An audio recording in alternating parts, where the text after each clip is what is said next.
YCP ప్రభుత్వ హయాంలో ఇసుక విధానం ముసుగులో సాగించిన దోపిడీ అక్రమాలపై రాష్ట్ర ప్రభుత్వం సిఐడితో సమగ్ర విచారణ జరిపించనుంది. జేపీ వెంచర్స్, జేసీకేసీ, ప్రతిమ ఇన్ఫ్రా సంస్థలు పర్యావరణ అనుమతులు లేకుండా యథేచ్ఛగా యంత్రాలతో తవ్వకాలు జరిపాయి. రీచ్ల్లోనే కాకుండా బయట ఇసుక తవ్వేశాయి. రీచ్ నుంచి ఇసుక విక్రయించి వే బిల్లులు మాత్రం స్టాక్ పాయింట్ల పేరిట జారీ చేశాయి. వ్యవస్థీకృతంగా సాగిన ఈ దందాను గత ప్రభుత్వంలో అధికార గణం కప్పిపుచ్చింది. ఎన్డీఏ ప్రభుత్వం ఏర్పడ్డాక అధికారులు జిల్లాల వారీగా ఈ ఉల్లంఘనలను నిర్ధారించారు. సుప్రీంకోర్టుకు అఫిడవిట్ రూపంలో నివేదిక సమర్పించారు. అక్రమాలపై పోలీసులకు ఫిర్యాదు చేయడంతో గత 2 నెలల్లో ఉమ్మడి ఉభయ గోదావరి, కృష్ణా, గుంటూరు జిల్లాల పరిధిలోని స్టేషన్లలో వివిధ సెక్షన్ల కింద 13 కేసులు నమోదయ్యాయి.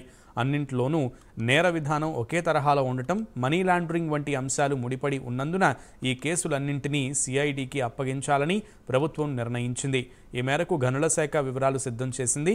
దీనిపై 1-2 రోజుల్లో ఉత్తర్వులు వెలువడనున్నాయి.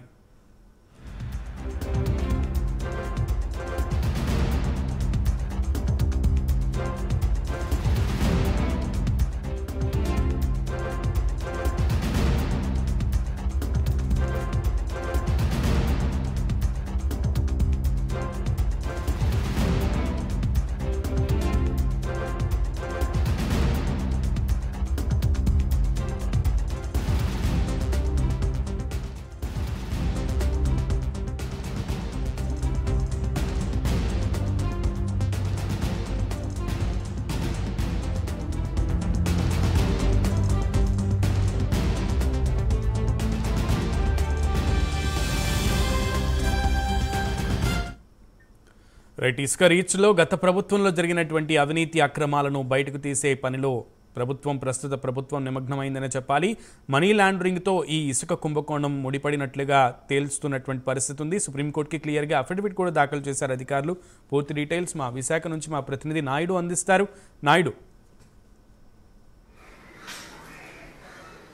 Good afternoon Sunil. గత వైసీపీ ప్రభుత్వంలో ఇసుకను అయితే మాత్రం సొంత దందాలుగా, అంటే ఇంట్లో ఉన్న ఒక వస్తువుగా వాడుకొని కోట్లు కూడబెట్టారని అనడంలో అయితే మాత్రం అతిశయోక్తి కాదని కూడా మనం చెప్పుకోవచ్చు. ఎందుకంటే గతంలో అంటే 2014 నుంచి 2019 మధ్యలో ఉన్నటువంటి టీడీపీ ప్రభుత్వంలో ఇసుకను అయితే మాత్రం సుమారుగా ఒక లారీ ఇసుకను కొనాలంటే 12,000తో వచ్చేటువంటి పరిస్థితి ఉండేది. అదే వైసీపీ ప్రభుత్వం ఏర్పాటు అయిన తర్వాత నుంచి అయితే మాత్రం ఇసుక అయితే మాత్రం బంగారం కన్నా ఎక్కువ ధరగా అయితే మాత్రం మార్చుకున్న పరిస్థితి అయితే కనిపిస్తుంది. ఎందుకంటే వైసీపీ ప్రభుత్వం జేపీ వెంచర్స్కి ఈ ఇసుకను అయితే మాత్రం పూర్తి స్థాయిలో వాటికి హ్యాండ్ ఓవర్ చేయడంతో అయితే మాత్రం వాళ్ళు అయితే ఇసుకను అక్రమంగా తవ్వుకోవడం, అక్రమంగా అమ్ముకోవడం అయితే మొదలుపెట్టిన పరిస్థితి కూడా కనిపిస్తుంది. ఏదైతే లారీ ఇసుక 12,000 ఉండేదో దాన్ని 34 నుంచి 40,000 మధ్యలో కూడా వాళ్ళు ఒక ధరను పెట్టి అయితే మాత్రం వాళ్ళు అమ్మిన పరిస్థితి కూడా మనం గతంలో చూసాము. అయితే దీనికి సంబంధించి పూర్తి స్థాయిలో వైసీపీ నేతలే మొత్తం అంతా కూడా వెనకుండా నడిపించారు. కేవలం జేపీ వెంచర్స్ అనేది మాత్రం నామమాత్రంగానే ముందు ఉండేది అన్నది అయితే మాత్రం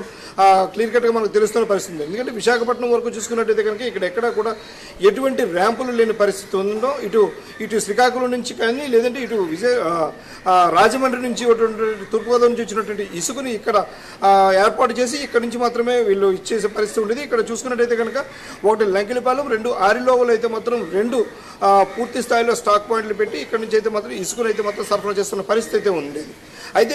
అయితే గతంలో ఉన్న వైసీపీ ప్రభుత్వం సంబంధించి జేపీ వెంచర్స్ అయితే 2023 మేతో దాని గడువు పూర్తి అయిపోయినప్పటికీ కూడా 2023 నుంచి వైసీపీ నాయకులు ఎవరైతే ఉన్నారో వీళ్ళందరూ కూడా జేపీ వెంచర్స్ పేరు మీదనే ఇసుకనైతే మాత్రం పూర్తి స్థాయిలో వీళ్ళు తరలించడం, అదేవిధంగా చూసుకుంటే వే బిల్లులు సైతం జేపీ వెంచర్స్ పేరు మీద ఉండడం అయితే మాత్రం అందరికీ కూడా చాలా ఆసక్తికరంగా ఉన్న పరిస్థితి అయితే ఉండేది. ఎందుకంటే ఎవరు ఎటువంటివి ప్రశ్నించే అవకాశం కూడా లేకుండా ఇటువంటి సెబ్ అధికారులు కావచ్చు, ఎస్ఈపీ అధికారులు కావచ్చు, లేదంటే మైనింగ్ అధికారులు వీళ్ళందరూ కూడా కళ్ళు మూసుకున్న పరిస్థితి అయితే మనం చూసుకోవచ్చు. ఎందుకంటే 2023 మే నుంచి 2024 మే వరకు కూడా అంటే సంవత్సర కాలం పాటు ఇసుకనైతే మాత్రం పూర్తి స్థాయిలో వాళ్ళు దోచుకున్న పరిస్థితి కూడా కనిపిస్తుంది. అంటే సుమారుగా నెలకి 40 కోట్ల రూపాయలు పైగా కేవలం రాయల్టీగా వచ్చిన రాష్ట్ర ప్రభుత్వానికి రావాల్సిన రాయల్టీని కూడా వీళ్ళు కట్టకుండా అయితే మాత్రం పూర్తి స్థాయిలో దోచుకున్నారంటూ కూడా మాత్రం గతంలో ఉన్నటువంటి తెలుగుదేశం నాయకులు కావచ్చు, ఇటు జనసేన నాయకులు కావచ్చు, వీళ్ళందరూ కూడా విస్తృత స్థాయిలో వీళ్ళైతే మాత్రం మాత్రం పూర్తి స్థాయిలో పోరాడినప్పటికీ కూడా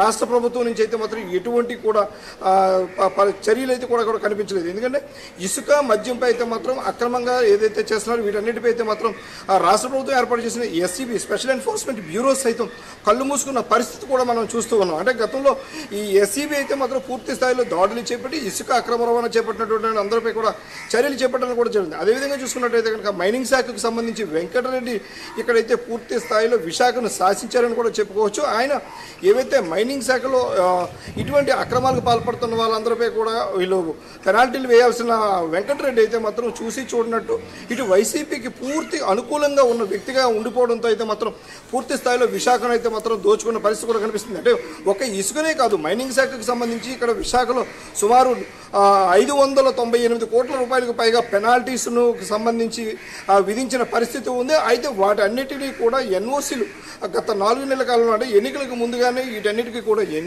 ఎన్ఓసీలు ఇచ్చేసి పేమెంట్స్ కూడా చేయాల్సిన అవసరం లేనట్టుగా వెంకటరెడ్డి చూపించిన నేపథ్యంలో అయితే మాత్రం ఇప్పుడు రాష్ట్ర ప్రభుత్వం పూర్తి స్థాయిలో దీనిపై చర్యలు చేపట్టేందుకు సిద్ధమైంది. ఎందుకంటే ఇప్పటికే దీనిపై ఇటు సీఎం చంద్రబాబు నాయుడు అయితే మాత్రం గత ప్రభుత్వంలో జరిగినటువంటి ఇసుక అక్రమాలపై అయితే పూర్తి స్థాయిలో చర్యలు చేపట్టాలని సిఐడికి ఆదేశించడంతో సిఐడి అయితే మాత్రం రంగంలోకి దిగిన పరిస్థితి కూడా కనిపిస్తుంది. అంటే వెంకటరెడ్డి వ్యవహారం ఒకటే కాదు, అంటే ఇసుకకు సంబంధించి కావచ్చు, ఇటు బాక్సైట్ కావచ్చు, మొత్తం పూర్తి స్థాయిలో మైనింగ్లో ఎక్కడెక్కడ ఎటువంటి అక్రమాలు జరిగాయనే దానిపై అయితే మాత్రం పూర్తి స్థాయి విచారణ చేపట్టేందుకు అయితే మాత్రం సిఐడి సిద్ధంగా ఉంది. ఇప్పటికే ఇక్కడ విశాఖతో పాటు ఇటు ఈ తూర్పుగోదావరి, పశ్చిమ గోదావరి, కృష్ణా, గుంటూరు జిల్లాల్లో కూడా మైనింగ్ శాఖలో ఎటువంటి అక్రమాలు జరిగాయన్న దానిపై అయితే మాత్రం విచారణ సిద్ధంగా కనిపిస్తుంది. ఈ నేపథ్యంలో అయితే మాత్రం ఇప్పటికే వెంకటరెడ్డి కూడా ఎక్కడ అందుబాటులో లేకపోవడం కూడా మనకి ఆశ్చర్యంగా కనిపిస్తుంది. అంటే ఈయన దేశం దాటి వెళ్ళిపోయారా అన్న అనుమానం కూడా కలిగే విధంగా అయితే మాత్రం వ్యవహరిస్తున్న తీరు అయితే మనకి కనిపిస్తూ ఉంది. సునీల్. రైట్ నాయుడు.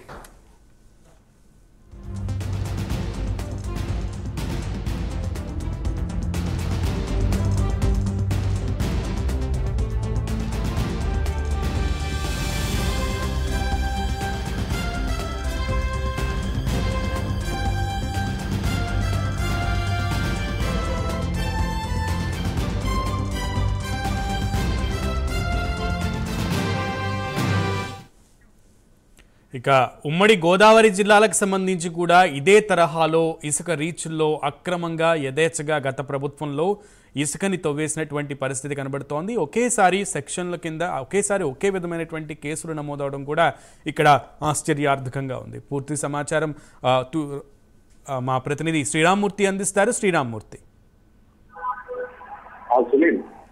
ఉభయ గోదావరి అలాగే గుంటూరు, కృష్ణా జిల్లాలో ఇసుక అక్రమ తవ్వకాలు అలాగే రవాణా ఈ అంశాల మీద రాష్ట్ర ప్రభుత్వం ఆల్రెడీ సిఐడికి అప్పగిస్తుంది. దీని దర్యాప్తు మొదలు పెడుతున్నారు. దాదాపు 11 కేసులు దీనికి సంబంధించి నమోదైంది. ఈ వ్యవహారంలో ఏంటి, ఎక్కడెక్కడ ఎంత మేర ఇసుక తవ్వారు, ఎంత రవాణా చేశారు, మొత్తం ఏ విధంగా ఈ తవ్వకాలు జరిగినాయి, ఆ అవకాశాల్లో అవినీతి అక్రమాలు ఏ విధంగా జరిగినాయి అనేది రాష్ట్ర ప్రభుత్వం ప్రత్యేకంగా దృష్టి పెట్టింది. దీని మీద గనుల శాఖ మంత్రి కొల్లు రవీంద్ర ఈ మధ్యనే ఇటీవలనే రాజమండ్రిలో కూడా పర్యటించారు, కోనసీమలో కూడా పర్యటించారు. ఈ ప్రాంతంలో ఇసుక తవ్వకాలు అలాగే నిల్వ ఉంచిన ప్రభుత్వం మారిన నేపథ్యంలో ఆ నిల్వ ఉంచిన ఇసుక రాష్ట్రం నుంచి కూడా ఇసుక తరలింపు ఎలా జరిగింది, ఇంతకుముందు గత ప్రభుత్వం జేపీ సంస్థ అలాగే మరొక 2 సంస్థలకు కాంట్రాక్ట్ ఇచ్చిన పద్ధతి, వారు ఏ విధంగా దీన్ని తోడారు, ఎంత వరకు దీన్ని డ్రెడ్జింగ్ చేసి తవ్వారు అనే విషయాల మీద ప్రత్యేకమైన దృష్టి సారించినట్టుగా మంత్రి కొల్లు రవీంద్ర కూడా చెప్పారు. దీని మీద విచారణ జరుగుతుంది. దాదాపుగా రాష్ట్రంలో ఇసుక అక్రమ కార్యకలాపాల వల్ల, అక్రమ రవాణా వల్ల దాదాపు 20,000 కోట్లకు పైగా దందా జరిగిందని చెప్పేసి కూడా మంత్రి కొల్లు రవీంద్ర పేర్కొన్న పరిస్థితి మనం చూసాం. అయితే ఈ నేపథ్యంలో ఇప్పుడున్న ప్రస్తుత పరిస్థితిలో ఇసుక విధానాన్ని రాష్ట్ర ప్రభుత్వం చేపట్టింది. అయితే కొన్ని చోట్ల ఇంకా ఇక్కడ ఇసుక విధానం స్ట్రీమ్లైన్ చేసేందుకు కొంత కసరత్తు చేస్తున్నాం. అక్టోబర్ నాటికి పూర్తి స్థాయిలో పేదలందరికీ కూడా మధ్యతరగతి ప్రజలందరికీ కూడా ఉచితంగా ఇసుక అనే విధానంలో కొన్ని మార్పులు తీసుకొస్తున్నట్టుగా ప్రభుత్వం కసరత్తు చేస్తుంది. ఈ నేపథ్యంలో గత ప్రభుత్వం చేసిన ఇసుకలో అవినీతి అక్రమాలను వెలికి తీసేందుకు సిఐడి వేస్తున్నట్టుగా కూడా ప్రభుత్వం చెప్తున్న పరిస్థితి ఉంది. దాని మీద అసలు 11 కేసులు నడుస్తున్నాయి. ఈ విషయంలో ఒక జిల్లాధికారిగా అంటే ఎక్కడ ఏ ప్రాంతంలో ఏ నదిలో ఏ రీచ్ లో ఎక్కడ ఎంత ఇసుక తీశారు, అలాగే ఎంత రాసులు వేస్తారు, వేసిన రాసులు నిలువలు ప్రభుత్వం మారిన నేపథ్యంలో ఆ ఇసుకని కూడా అక్రమంగా ఎవరు తరలించారు వంటి అంశాల మీద కూడా విచారణ సాగించడానికి ప్రభుత్వం కసరత్తు ముమ్మరం చేసింది. సిఐడి విచారణ కూడా ఆదేశించింది. అయితే దీని మీద త్వరలోనే నివేదికలు రాబోతున్నాయి. దీని మీద బాధ్యులు ఎవరైతే ఉన్నారో వారి మీద కఠినమైన చర్యలు తీసుకుంటామని కూడా ఈ ప్రభుత్వం ఈ మధ్య ప్రకటించిన పరిస్థితి, మంత్రి రవీంద్ర ప్రకటించిన పరిస్థితి. అయితే ఇవన్నీ చూసినట్లయితే ఇవన్నీ స్ట్రీమ్ లైన్ అయిన తర్వాత ఇప్పుడు గోదావరికి కృష్ణకు కూడా వరదలు ఉన్నందువల్ల కొంత ఇసుక రీచ్ల్లో ఇప్పుడు ప్రస్తుతం తవ్వకాలు నిలిచిపోయి ఎన్నట్లకి కూడా అనుమతులన్నీ కూడా పరిశీలించి మళ్ళీ తిరిగి ఏ విధంగా పర్యావరణానికి ఇబ్బంది లేకుండా అన్ని నిబంధనల్ని పాటించే విధంగా ఈ అనుమతులు ఇవ్వడానికి కూడా ప్రయత్నాలు మొదలుపెట్టారు. అధికారులకు తగిన ఆదేశాలు కూడా జారీ చేశారు. అలాగే కొన్ని రీచ్లు బోట్ల ద్వారా కూడా ఇసుక తవ్వకాలు చేస్తున్నారు. అక్కడ కూడా ఏం చేయాలనేది రాజమండ్రి రూరల్ ప్రాంతాల్లో ఈ బోట్ల ద్వారా ఇసుక తవ్వకాలకు కూడా అనుమతులు ఇవ్వబోతున్నామని కూడా ప్రకటించారు. అయితే ఇక్కడ చాలా వరకు ఇసుక అమ్మకాల్లో అక్రమాలు గత ప్రభుత్వం అంతా కూడా దందా చేసింది. 20,000 కోట్లకు పైగా ఇసుక ద్వారా దోచుకుందనేది ప్రధాన అంశంగా ప్రభుత్వం పేర్కొంటుంది. అయితే దీని సిఐడి విచారణలో ఏం తేలుతుందో చూడాలి. అలాగే ఇస్రో అంటే నాసా వారి సహకారంతో ఇస్రో సహకారంతో ఎక్కడెక్కడ ఎన్ని ఇసుక రాసులు ఉండేవి, ఎంత తీశారు, ఎంతవరకు పరిణామం ఇక్కడ ఉండేది, దాని లోతు పాటలు కూడా తెలుసుకుని ఒక నివేదిక కూడా తయారు చేయడానికి రాష్ట్ర ప్రభుత్వం సిద్ధమవుతుందని కూడా మనకి తెలుస్తుంది. దీని ఆధారంగా ఈ బాధ్యులు ఎవరు, ఎంతమంది దీనికి వెనక ఉన్నారు, ఈ ఇసుక అక్రమంగా తరలించడానికి అంటే వేసిన రాసులు కూడా తరలించడానికి వెనకాల ఎవరున్నారో కూడా బయటకు వస్తుందని చెప్పి కూడా మంత్రి ప్రస్తావించిన పరిస్థితి ఉంది. ఈ విధంగా చూసినట్లయితే రాష్ట్రంలో గత ప్రభుత్వం అంతా కూడా వైసీపీ ప్రభుత్వం మొత్తం ఇసుక ద్వారా దందా చేసింది. కోట్ల రూపాయలు, వేల కోట్ల రూపాయలు దోచుకుంది. ఇది బయటికి తీస్తామనేది మంత్రి కొల్లి రవీంద్ర చెప్తున్న పరిస్థితి. ఈ నేపథ్యంలో ఈ గోదావరి పరివాహక ప్రాంతం, కృష్ణా జిల్లా పరివాహక ప్రాంతంలో ప్రస్తుతం ఉన్న ఇసుక రీచ్లు అంటే రాష్ట్రంలో దాదాపు 3 కోట్ల టన్నుల ఇసుక ప్రతి ఏడాది అవసరమని చెప్పి భావిస్తున్నారు, అంచనా వేస్తున్నారు. దీనికి అనుగుణంగా ఇప్పుడు అక్టోబర్ వరకు కూడా దాదాపు 75 లక్షల నుంచి కోటి టన్నుల వరకు ఇసుక అవసరం అని చెప్పేసి కూడా లెక్కలేస్తారు. ఇవన్నీ కూడా ప్రస్తుతం 40 లక్షల టన్నులు ఇసుక అందుబాటులో ఉంది. మిగిలింది ఈ వరద ప్రభావం గోదావరిలో కానీ కృష్ణలో తీయగానే మిగిలిన ఇసుక తవ్వకాలు మొదలు పెట్టడానికి అనుమతులు ఇస్తామని కూడా చెప్తున్నారు.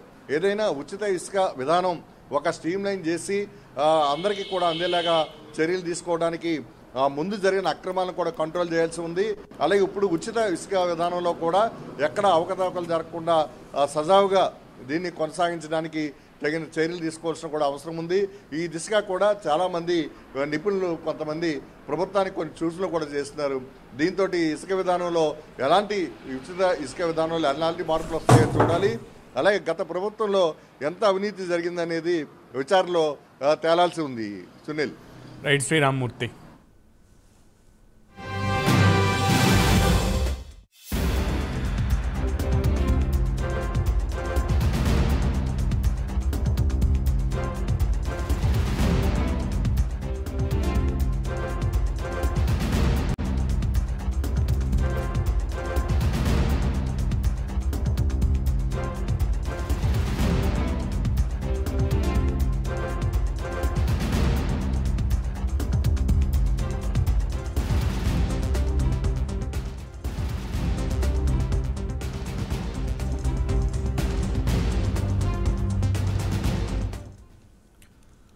వైసీపీ ప్రభుత్వ హయాంలో ఇసుక విధానం ముసుగులో సాగించిన దోపిడీ అక్రమాలపై రాష్ట్ర ప్రభుత్వం సిఐడితో సమగ్ర విచారణ జరిపించనుంది. జేపీ వెంచర్స్, జేసీకేసీ, ప్రతిమా ఇన్ఫ్రా సంస్థలు పర్యావరణ అనుమతులు లేకుండా యథేచ్ఛగా యంత్రాలతో తవ్వకాలు జరిపాయి.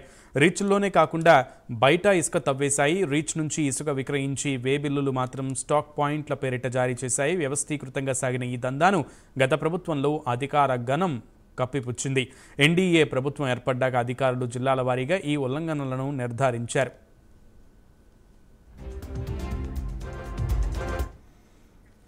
జరిగినటువంటి మొత్తం తతంగాన్ని సిఐడికి అప్పగించాలంటూ కూడా ప్రస్తుత ప్రభుత్వం నిర్ణయించినటువంటి పరిస్థితుల్లో సుప్రీంకోర్టుకు కూడా అఫిడవిట్ రూపంలో పూర్తిగా నివేదిక సమర్పించినటువంటి పరిస్థితి కనబడుతోంది. సో ఈ అక్రమాలకు సంబంధించి పోలీసులకు కూడా ఫిర్యాదు చేయడంతో గత 2 నెలల్లో ఉమ్మడి ఉభయ గోదావరి, కృష్ణా, గుంటూరు జిల్లాల పరిధిలో స్టేషన్లకు సంబంధించి వివిధ సెక్షన్ల కింద 13 కేసులు నమోదైనటువంటి పరిస్థితి. విచిత్రం ఏంటంటే అన్నింటిలోనూ నేర విధానం ఒకే తరహాలో ఉండటం, మనీ లాండరింగ్ వంటి అంశాలు ముడిపడి ఉన్నందున ఈ కేసులన్నింటినీ సిఐడికి అప్పగించాలని ప్రభుత్వం నిర్ణయించింది. ఇక ఈ మేరకు గనుల శాఖ వివరాలు సిద్ధం చేసినటువంటి పరిస్థితి కనబడుతోంది. గుంటూరు జిల్లాలో జరిగినటువంటి ఈ ఇసుక దందాకు సంబంధించి యథేచ్ఛగా సాగినటువంటి ఇసుక దోపిడీకి సంబంధించి ఎన్ని కేసులు నమోదయ్యాయి, అయితే ఆ కేసులలో నేర విచారణ అలాగే నేర వివరణ ఏ రకంగా జరిగింది అనే దానికి సంబంధించి పూర్తి సమాచారం మా ప్రతినిధి రవికృష్ణ అందిస్తారు. రవికృష్ణ.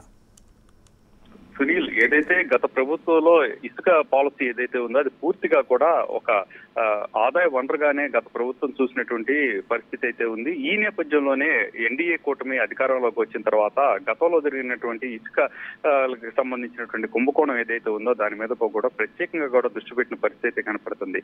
అలాగే ఇక్కడ ఇసుక రీచ్లు ఎక్కడెక్కడైతే ఉన్నాయో ఆ ఇసుక రీచ్ల్లో ఏవైతే స్టాక్ పాయింట్స్ ఇసుక రీచ్ నుంచి ఇసుకను తీసుకోవటం, ఈ స్టాక్ పాయింట్ల దగ్గర దానికి సంబంధించినటువంటి వే బిల్స్ తీసుకోవడంతో పెద్ద ఎత్తున కూడా అవినీతి అనేది జరిగింది. ప్రధానంగా ఎక్కడైనా సరే ఇసుక రీచ్లకు సంబంధించి ఇసుకను తీసుకునే క్రమంలో ఆ ఇసుక రీచ్ల వద్దే వే బిల్లు తీసుకుంటారో అక్కడి నుంచి దాన్ని ఎవరైతే వినియోగదారుడు ఉంటారో అతనికి అందించే ప్రక్రియ అయితే ఉంటుంది. కానీ అలా కాకుండా గత ప్రభుత్వంలో అయితే జేపీ వెంచర్స్ అనేటువంటి ఒక సంస్థను అయితే పట్టుకొచ్చారు. ఆ తర్వాత జేపీ ఇన్ఫ్రా అనేటువంటి ఒక సంస్థను పట్టుకొచ్చారు. మొత్తంగా కూడా వ్యవస్థీకృతంగా కూడా ఒక నేరం పెద్ద ఎత్తున కూడా నేరం జరిగినట్లుగా కూడా భావిస్తూ ఉన్నారు ఇసుక రీచ్లకు సంబంధించి.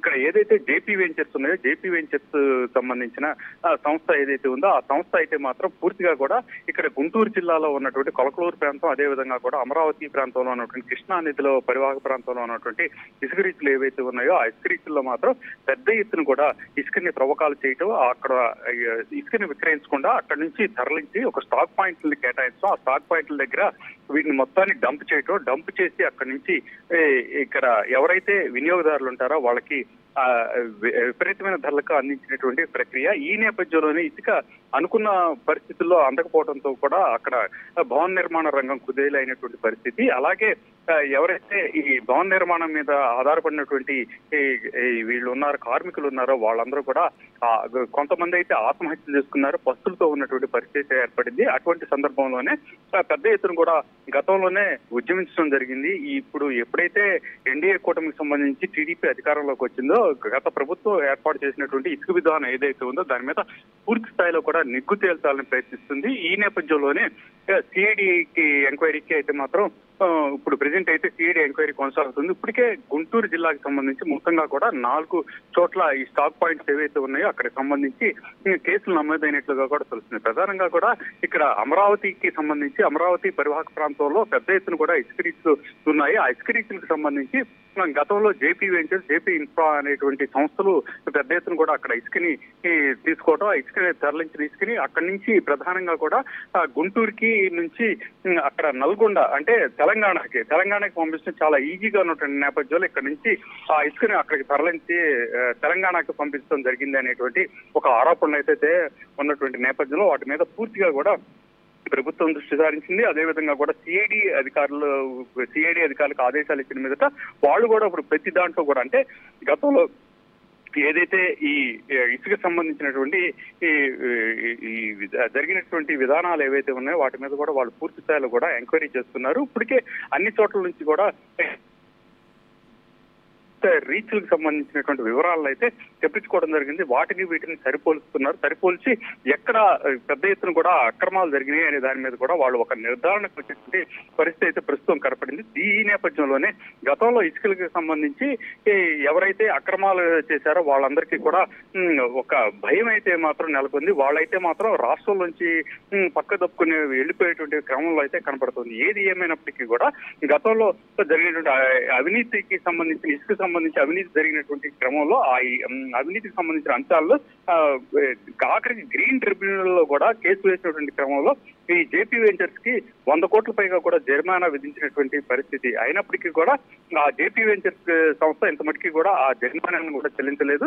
జరిమానాన్ని పక్కన పెట్టేస్తే అక్కడ ప్రజలకి కావాల్సిన విధంగా కూడా ఇసుకని అందించుకోవడం, నిర్మాణ రంగానికి సంబంధించి ఇసుకని అందించుకోవడంతో కూడా పెద్ద ఎత్తున కూడా అప్పట్లో ఈ ఎవరైతే ఈ దీని మీద ఆధారపడి ఉండే కార్మికులు ఎవరైతే ఉన్నారో వాళ్ళందరి నుంచి కూడా వ్యతిరేకత అనేది ఏర్పడింది. అలాగే చాలా మంది కూడా పనులు లేక వేరే ప్రాంతాలకు తరలిపోవడం, కొంతమంది అయితే పస్తులతో ఉండటం, మరి కొంతమంది అయితే చనిపోయినటువంటి పరిస్థితి అయితే కనపడింది. ఈ నేపథ్యంలో పూర్తి స్థాయిలో కూడా ఇప్పుడు ఏదైతే ఉచిత ఇసుక పాలసీ అనేది ఎన్డీఏ కూటమి తీసుకొచ్చినటువంటి నేపథ్యంలో దాన్ని కొనసాగిస్తూనే గత ప్రభుత్వంలో జరిగినటువంటి అవినీతి ఏదైతే ఉందో ఆ అవినీతిని మాత్రం పూర్తి స్థాయిలో కూడా బయలుపరచాలి. అదేవిధంగా కూడా ప్రజలకు తెలియజేయటమే కాకుండా కూడా ఎవరైతే ఈ విధంగా కూడా అక్రమాలకు పాల్పడినటువంటి సంస్థల పేరుతో పాల్పడినటువంటి రాజకీయ నాయకులు ఎవరైతే అనుకున్నారో వాళ్ళందరినీ కూడా పూర్తి స్థాయిలో కూడా వాళ్ళని ప్రజల ముందు పెట్టాలనే ఉద్దేశంతో వాళ్ళ మీద కేసులని పెట్టాలనే ఉద్దేశంతో ప్రభుత్వం అయితే ప్రస్తుతం